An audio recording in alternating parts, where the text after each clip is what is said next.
Ever had to explain that you're not lonely, you just prefer being alone, and watched people not believe you? They tilt their heads with pity. Are you okay? Did something happen? You can talk to me.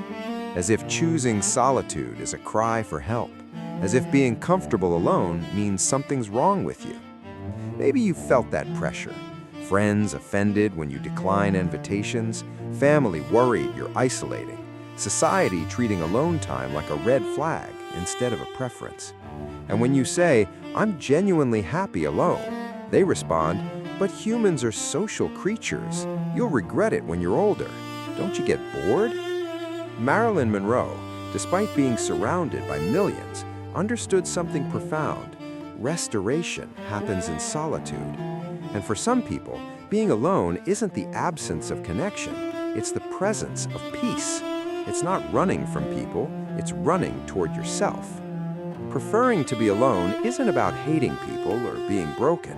It's about how your nervous system recharges, what environments help you thrive, and whether solitude feels like emptiness or fullness. And people who prefer being alone usually fall into one of four types. Each type reveals something powerful about introversion, autonomy, and the courage to need less than society says you should. Let's break it down. Type 1, the energy conserver, the battery protector. They don't hate socializing, they just understand their energy is finite and people drain it. Not because people are bad, but because social interaction, even positive, requires output, and they'd rather conserve their energy for things that matter more to them: work, creativity, personal growth, rest. Psychologically, these people have introvert neurochemistry. Research shows introverts' brains are more sensitive to dopamine, while extroverts get energized by social stimulation, dopamine hits. Introverts get overstimulated. Their brains prefer the calmer neurotransmitter acetylcholine, which activates during solitary activities. Here's what they experience. After socializing, even enjoyable socializing, they feel drained, like they ran a marathon. They need hours alone to recover, not because something's wrong, but because their nervous system processes social interaction as high stimulus, high cost activity. There's also bandwidth awareness.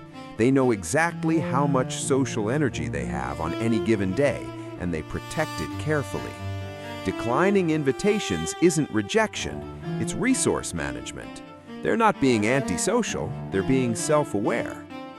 Think about the person who loves their friends but needs 3 days' notice for plans, who cancels not because they don't care, but because their battery is at 10% and seeing people would drain them to zero, who schedules alone time like appointments because without it, they can't function. Their philosophy: alone time isn't optional, it's survival. And there's profound self-knowledge in that, because they honor their wiring instead of forcing themselves to be extroverts. Comment if you're type 1, alone time recharges me. Type 2, the quality over quantity, the selective socializer. They don't prefer being alone because people exhaust them. They prefer it because most social interactions feel shallow, and shallow interactions feel worse than solitude. They'd rather be alone than engage in small talk, surface-level friendships, or obligatory socializing. Psychologically, these people have high need for meaningful connection and low tolerance for superficiality. Their brains don't get reward signals from casual socializing. They need depth, vulnerable conversations, intellectual exchange, emotional intimacy. Anything less feels empty. Here's what they've learned. Most social situations are performative. People asking, "How are you?" without wanting real answers. Conversations about weather, sports, gossip. Gatherings where everyone's half present, checking phones. And type 2 minds think, "I'd rather be alone than pretend this matters." There's also a protective element. Shallow socializing creates the illusion of connection while actually preventing it. You see people regularly, but never really know them. And for minds that crave depth, that false connection feels lonelier than actual solitude. Think about the person who has few friends, but those friendships are deep, who declines parties but says yes to one-on-one coffee, who can go weeks without seeing people and feel fine because their internal world is rich, who measures social success not by quantity but by quality. Their philosophy? I'd rather be alone than surrounded by people I can't connect with. And there's profound integrity in that, because they're not settling for connection that doesn't nourish them. Type 3, the creator, the solitude-fueled. This type prefers being alone because that's when they do their best work. Creation requires solitude. Writing, painting, coding, thinking, building. Their most productive, most fulfilling hours happen when no one's around. Not because they're antisocial, but because creativity demands uninterrupted focus. Psychologically, they have high need for deep work and strong creative flow orientation. Research shows that creative insight often happens in solitude. The default mode network of the brain, which generates novel ideas, activates most powerfully when you're alone, unstimulated by external demands. Here's what they understand.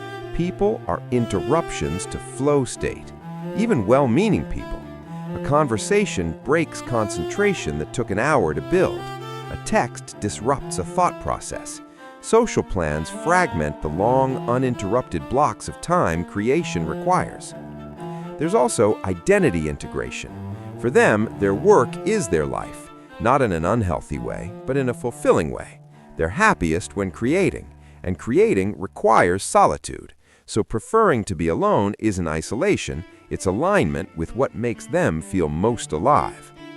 Think about the writer who schedules entire weekends alone to write, the artist who thrives in a studio with no visitors, the programmer who's most productive at 2 a.m. when the world is asleep. They're not avoiding life, they're living it, just not in ways society recognizes. Their philosophy, my best self emerges in solitude. And there's profound purpose in that, because they've found what makes them come alive, and it requires being alone. Type 4, the peace seeker, the overstimulation avoider. They prefer being alone because the world is loud, too bright, too much. Every conversation, every environment, every social situation is sensory overload. And home, alone, is the only place their nervous system can finally relax. Psychologically, these people often have high sensory sensitivity, or HSP, highly sensitive person traits. Their nervous system processes stimuli more deeply. What feels normal to others feels overwhelming to them. Social situations aren't just tiring, they're physiologically dysregulating. Here's what they experience. Being around people, even in small groups, activates their nervous system. Heart rate increases, cortisol rises. They're in low-level fight or flight, not because of anxiety, but because their brain processes social environment as high stimulus, requiring constant vigilance. And when they're alone, their nervous system finally down-regulates. Heart rate slows, breathing deepens. The constant scanning stops. They can just be, without monitoring tone, reading body language, managing their own presentation. Solitude isn't loneliness, it's regulation. Think about the person who needs hours of silence after being in public, who gets physically exhausted by social events, not just emotionally, who describes being around people as wearing a weighted blanket all day. They're not exaggerating. Their nervous system literally experiences it that way. Their philosophy, alone is where I feel safe, and there's profound self-preservation in that, because they're honoring their nervous system's needs instead of forcing themselves into environments that dysregulate them. Here's what's fascinating. All 4 types share a fundamental trait, self-sufficiency. They don't need external validation, constant stimulation, or social proof to feel okay. Their sense of well-being comes from internal sources. And in a culture that equates happiness with sociability, That's radical. Research shows that people who are comfortable alone tend to have higher autonomous functioning. They're not dependent on others for emotional regulation, Entertainment, or identity. They've built rich internal worlds, and that creates psychological resilience most people lack. There's also shared boundary clarity. All 4 types know their limits. Type 1 knows their energy budget. Type 2 knows their depth threshold. Type 3 knows their focus needs. Type 4 knows their nervous system capacity, and they honor those limits instead of pushing through them to seem normal. Another common trait, reduced loneliness. Paradoxically, people who prefer being alone report less loneliness than people who constantly seek company but still feel empty. Because loneliness isn't about being alone, it's about feeling unseen. And these 4 types see themselves clearly. They've all also developed rich solo activities. They're not sitting alone bored. They're reading, creating, learning, exercising, cooking, gardening, thinking. Their alone time is active, not passive, and that creates satisfaction social activity often doesn't provide. And here's the final shared insight. They're not missing out. They genuinely prefer this. It's not defensive. It's not sour grapes. They've tried socializing extensively, and they know alone feels better. And trusting that knowing, even when it's unconventional, is psychological maturity. But let's be honest about the cost. Preferring to be alone means people worry about you constantly. Were you depressed? Do you need help? Let me set you up with someone. And explaining that you're genuinely fine becomes exhausting. There's also social cost. You miss bonding opportunities. Office friendships form over lunch you skip. Community forms at events you don't attend. And while you don't miss it personally, professionally and socially, absence has consequences. And there's the risk of actual isolation. Sometimes what feels like preference is actually avoidance. Sometimes you're not thriving alone, you're hiding. And the line between healthy solitude and unhealthy isolation is easy to cross without noticing. But there's also profound gift. First, self-knowledge. Spending time alone forces you to know yourself. You can't distract from your thoughts with constant company. You face yourself, and that builds self-understanding most people never achieve. Second, freedom. Your schedule is yours. You don't have to coordinate, compromise, or perform. You eat when hungry, sleep when tired, work when inspired.